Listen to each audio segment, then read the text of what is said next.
गजाननं भूतगणातिसेवितं कपित्थजम्बूफलसारभक्षितम् उमासुतं शोकविनाशकारणं नमामि विघ्नेश्वरपादपङ्कजम् आपदामपहर्तारं दातारं सर्वसम्पदां लोकाभिरामं श्रीरामं भूयो भूयो नमाम्यहम् आर्तानामार्तिहन्तारं भीतानां भयनाशनं विशतां कालदण्डं तं रामचन्द्रं नमाम्यहम् रामाय रामभद्राय रामचन्द्राय वेदसे रघुनाथाय नाथाय सीताय पते नमः कुजण्डं राम रामेति मधुरं मधुराक्षरम् आरुह्य कविता शाखां वन्दे वाल्मीकिकोकिलं वाल्मीके मुनिसिंहस्य कवितावनचारिणः शृण्वन् रामकथानादं को न याति परां गतिं गोष्पदीकृतवारीशं वशकीकृतराक्षसं रामायणमहामाला रत्नं वन्दे लीलात्मजम् अञ्जनानन्दनं वीरं जानकीशोकनाशनं कपीशमक्षहन्तारं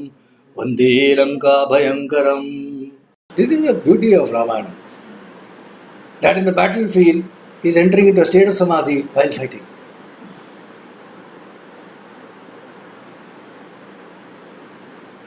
Who is to explain this?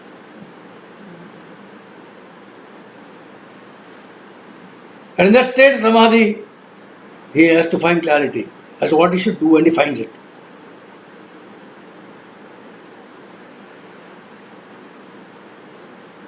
He decided, Tatah paitamaham veera sostramastra vidambara sandade sumahattejahatam haripravaram prati. He said he can't be killed.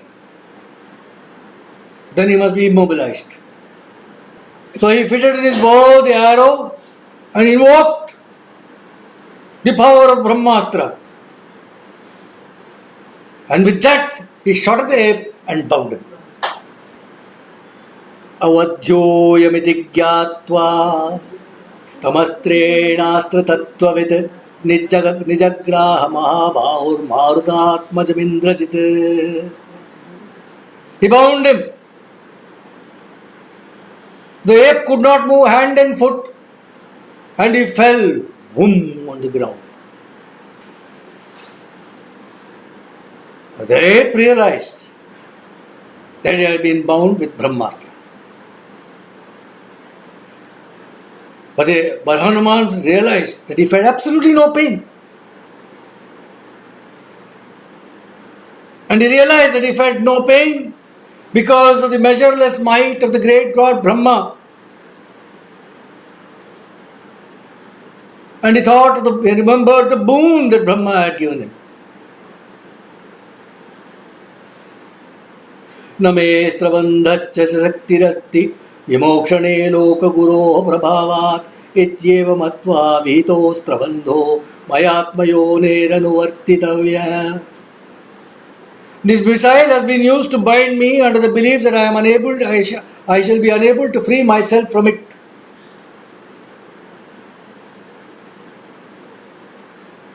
Because it has the power of the creator of the world, Brahma. I must respect that power, and I must respect that belief, and I must submit to the power of that weapon. I must submit to being bound with the weapon of the Swayambhu.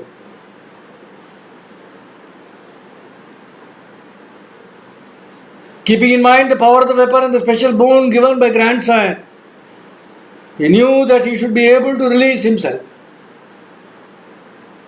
But he decided that the right thing to do is to obey the commandment of Brahma on the Astra. He thought, Astrenapi baddhasya bhayam mama na jayate pitamaha mahendrabhyam rakshitasya nilena cha. Even when bound by this missile, bhayam naivopajayate, I have no fear. Because I am under the protection of Brahma, the great Indra, and the wind god. I feel no fear. On the other hand, I can see a lot of advantage on being captured by the Rakshasas. I might talk to the king of Rakshasas. So let the enemy take me. Having thus resolved, after due circumspection, he remained motionless on the ground. And all the Rakshasas now rushed towards him, finding him on the ground. And when they came near him, he roared at them. They stepped back, but then they realized he is not able to move in any case. He can shout for all he wants. So all the Rakshasas immediately decided, and they brought huge ropes of hempen ropes and tree bark ropes, and they tied him up completely and started bashing him, beating him up and tying him completely with those ropes. Now on being bound by the ropes, these hempen ropes and tree bark ropes, Hanuman was set free from the bounds of Brahmastra, because the bondage of Brahmastra does not tolerate another ordinary bondage. You go to a big man for a favor, and then you also go to a small man for a favor. The big man comes to hear of it, he says, "Chalo, let them go." Brahmastra will not tolerate somebody tying up with rope. I am tying. So it left. And Indrajit, he suddenly realized these jokers have gone and tied this fellow with hempen rope and tree bark. And he thought, alas, a great deed has been undone. The Rakshasas have not grasped the truth about Brahmastra or about any of the astras. Where the effects of a missile has been nullified, then that missile cannot be availed again. Nor will any other celestial missile be of any use. So now we are in great jeopardy.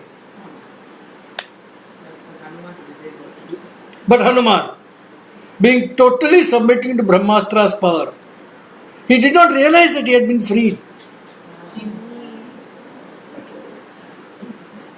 And here he was, because he was busy, he was being dragged and beaten and by the Rakshasas, etc. They had tied him up, so now they are busy, one guy kicking one, hitting one, this thing, they just dragging him here and there. All of that was happening. So he didn't realize that nothing, there was nothing really tying him, he was just tied.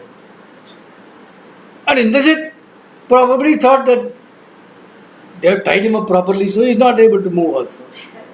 So they all dragged him and they took him to the king, Ravana. The master was the royal assembly. And they presented him with great joy. The Rakshasas, each one of them. The ape. The ape was there, he looked like an elephant in rut. And all that, he was tied up. The Rakshasas showed their king, the great ape chief, in bonds, tied up. And Ravana sitting there in Darbar, all his super commanders and chief ministers, etc. Next to him, each is a great, terrific Rakshasa, all high level. They were all there, and they saw this massive monkey dragged in. Indrajit had done it. A hubbub went on among the ministers and the generals. Koyam kasya kuto matra kim karyam ko vyapasraya iti rakshasa virana tatra sanjangire katha. Katha, each of them started talking to the other. Koyam, who is this guy? Kasya, whose person is he? Kutha aaya tha, from where is he coming? Kim karyam, for what reason has he come here? Ko vyapasraya, who is behind him? Etc. They were all, hubbub went off. We have to find out. Rakshasa Veeras. While this katha was going on, they also decided what needs to be done about this guy. Hanyatam, dakyatam, vapi, bhaksyatam, iti japare, rakshasa, tatra sankruddha, parasparamata bruvan. Each of them was telling each other, kill him, hanyatam, dakyatam, burn the fellow, bhaksyatam, no, let's eat the fellow. Like that. They were all, one another, they were telling, all this needs to be done. And the mighty ape, he looked at the king of Rakshasas, and he looked at the ministers who were sitting at the foot of his throne. An extremely powerful Ravana. He set his eyes on the first of apes, who has been even now dragged here and there by the ill-favored Rakshasas inside that hall. Rakshasadipatim chapi dadarsha kapi sattama tejo bala samayuktam tapantamiva bhaskaram. And while Ravana gazed at Hanuman, Hanuman gazed at Ravana. Tejo bala samayuktam. Ravana, brimming with power and strength. Tejo bala samayuktam. Tapantapiva bhaskaram. Dazzling like the sun. Hot. Heat is coming from Ravana. Like the hot sun. Angry Ravana. The Dasagriva, the 10-headed Ravana. 20 eyes bulging out. Rolling. Gazing at Hanuman. Red eyes. He told his ministers next to him, all high-born men noted for exemplary conduct. He told them, question them. Question him.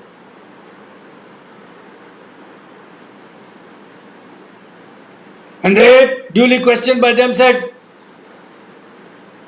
like a prisoner of war who says, I can only tell you my name, rank and serial number kind of thing. He said, I am a messenger of the king of apes. That's it. To these fellows. To them he didn't deem anything further to be added. Ravana himself had asked, that's a different thing. Some ministers are asking. He just now killed so many of them. Actually, he destroyed 1/4 of Ravana's army that day. Hanuman gazed at the king of Rakshasas, bringing to mind, in his mind came all the exploit of Ravana. Brajamanam maharena kanchanena virajata mukta jala vritenata makutena mahadyatim vajra samyoga samyuktai maharamani vigrahai hemairabharanai chitrai manasev prakalpitai. Ravana was dazzling with his splendor, the brilliance of his priceless crowns, all gold, golden crowns, set with rows of pearls, lovely jewelry. His abharanam looked like the creation of the mind. Manaseva prakalpitai, the best of jewelry that you can imagine. If you could imagine that, that's what Ravana was having. There was Ravana, abundant, priceless jewels, and they were attached, these jewels were apparently attached with diamond pins.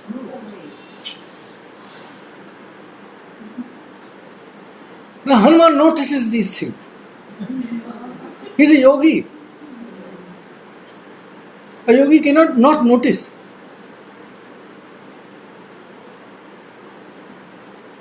The sage, Jagadguru of Sringeri, the current Pithadipati's guru, Abhinav Vidya Tirtha,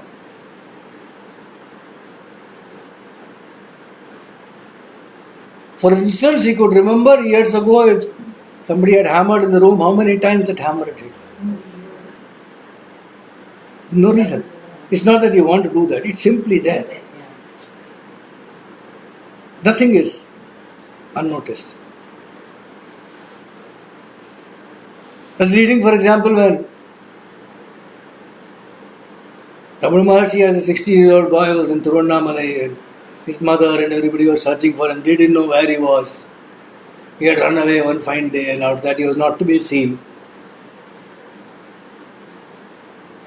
All of that was happening and finally somebody came and said, he's there in Tiruvannamalai and he is now a vagabond, ascetic kind of boy. So she had sent, Argama had sent her brother-in-law to go and get him.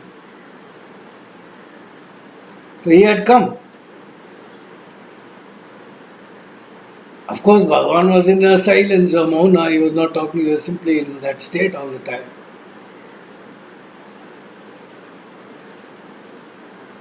So he sent a note saying, so and so, his name, Nelliyappa Iyer, I have come to see you, please give it to him. So he got that page, Bhagavan read it. When he turned backside, see what is that paper? That paper was from a corporation office ledger sheet. In that ledger sheet, he noticed the handwriting of his elder brother.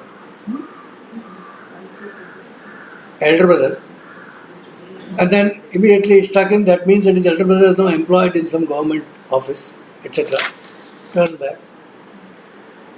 Apparently, Major Chadwick writes in his book, that apparently Bhagavan, even when letters used to come later, till whenever, when an envelope is handed over to him, which it would be all letters, then first thing he would look at the stamp in that envelope, what stamp, which where does it come from? The yogic attention. So it is not of a surprise that the diamond pin is noticed by Hanuman. And here was Ravana, dazzling. He was clad in lovely silks, and his body was all full of red sandal has been put on his all over his body, brimming, and that red sandal on his huge body and huge arms, designs have been made like tattoos. Lots of tattoos all over. Huge guy sitting like that, various interesting patterns. Hanuman noticing in his body, and he was radiating power. Yes, just radiating power, and all his 10 mouths were open when he was gazing at Hanuman. All his 10 mouths were open, and his teeth were so sharp. Hanuman noticed sharp teeth, blood-red eyes, and his eyes, although they were blood red, they are so fascinating to see. Ravana's eyes seems fascinating. Eyes of Ravana. And his lips are pouting, and he's looking at Hanuman, like that, 20 lips. And he looked like the Mandara mountain with 10 peaks, full and teeming with, all kinds of monsters. Like that, he looked sitting there, up in his throne, and but all said and done, he was heroic, he was powerful, and he was splendid. Ravana. And he was looking like a dark mountain of collyrium, like a mountain of kajal, black, dark mountain of kajal, but shining. And he had this string of pearls across his huge, massive chest. And Valmiki says it looked like a mass of black clouds behind which there's a full moon, and in front of which a set of white cranes are flying. So this is moving here and there as he's looking at them, the white pearls on his chest. He was sitting on a throne of crystal. Superb cushions on crystal, covers, cloths, all set with gems, jewels, etc. And his arms looking like 5-headed serpents about to strike. He's looking like that. He's surrounded by his first principal counselors, Durdhara, Prahasta, Mahaparshva, Nikumba. And to Hanuman, Ravana reminded him of a rain cloud which is on top of Mount Meru, which has not yet released its waters, it's waiting.